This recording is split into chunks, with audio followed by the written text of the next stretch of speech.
ಸಿಹಿ ಅಂದ್ರೆ ಯಾರಿಗೆ ತಾನೇ ಇಷ್ಟ ಆಗಲ್ಲ. ಹಾಯ್ ನಮಸ್ಕಾರ ಎಲ್ರಿಗೂ. ನಾನು ಇವತ್ತು ರುಚಿಯಾಗಿ ಬಹಳ ಸುಲಭವಾಗಿ ಸಾಬುದಾನ ಪಾಯಸ ಮಾಡೋದನ್ನ ತೋರಿಸ್ತಾ ಇದ್ದೀನಿ. ತುಪ್ಪದಲ್ಲಿ ಪಿಸ್ತಾ ಬಾದಾಮಿ ಗೋಡಂಬಿ ಚೂರನ್ನ ಹುರ್ಕೊಂಡು ಎತ್ತಿಟ್ಕೊಂಡಿದ್ದೀನಿ. 1.5 ಕಪ್ಪು ಸಾಬುದಾನನ ಚೆನ್ನಾಗಿ ತೊಳೆದ್ಬಿಟ್ಟು 1-2 ಗಂಟೆಗಳ ಕಾಲ ನೆನೆಸಿ ನೀರನ್ನ ಸೋಸಿ 2 ಸ್ಪೂನು ತುಪ್ಪನ ಹಾಕೊಂಡು 5 ನಿಮಿಷ ಹುರ್ಕೊಳ್ತಾ ಇದ್ದೀನಿ ಲೋ ಫ್ಲೇಮಲ್ಲೇನೆ. ಹುರ್ಕೊಂಡ ನಂತರ ಅರ್ಧ ಲೀಟ್ರು ಹಾಲನ್ನ ಹಾಕೊಳ್ತಾ ಇದ್ದೀನಿ. ಗಟ್ಟಿ ಹಾಲನ್ನ ಹಾಕಿರೋದ್ರಿಂದ 1 ಕಪ್ಪು ನೀರನ್ನ ಹಾಕೊಳ್ತಾ ಇದ್ದೀನಿ. ಸಾಬುದಾನನ 1-2 ಗಂಟೆಗಳ ಕಾಲ ನೆನೆಸಿ ಹಾಕಿರೋದ್ರಿಂದ ತುಂಬಾ ಬೇಗನೆ ಬೇಯುತ್ತೆ. ಈ ರೀತಿ ಟ್ರಾನ್ಸ್ಪರೆಂಟ್ ಆಗಿ ಬೆಂದ ನಂತರ ಇದಕ್ಕೆ ಸಕ್ಕರೆನ ಹಾಕೊಳ್ತಾ ಇದ್ದೀನಿ. 1.5 ಕಪ್ ಅಷ್ಟು ಸಕ್ಕರೆನ ಹಾಕಿದ ನಂತರ 5 ನಿಮಿಷ ಕುದಿಸಿದ್ರೆ ಪಾಯಸ ಈ ಕನ್ಸಿಸ್ಟೆನ್ಸಿಗೆ ಆಗಿರುತ್ತೆ.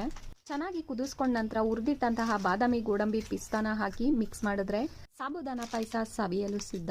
ಡ್ರೈ ಫ್ರೂಟ್ಸ್ನ ಹೊಂಬಣ್ಣಗೆ ಬರೋ ತನಕ ಉರಿಯೋದ್ರಿಂದ ಪಾಯಸದ ರುಚಿ ಅಂತೂ ತುಂಬಾ ಚೆನ್ನಾಗಿರುತ್ತೆ. ಬಿಸಿ ಬಿಸಿ ಸಾಬುದಾನ ಪಾಯಸನ ಕುಡಿಯುವಾಗ ಜೊತೆಯಲ್ಲಿ ಸಿಗೋ ಆ ಡ್ರೈ ಫ್ರೂಟ್ಸು ಆಹಾ.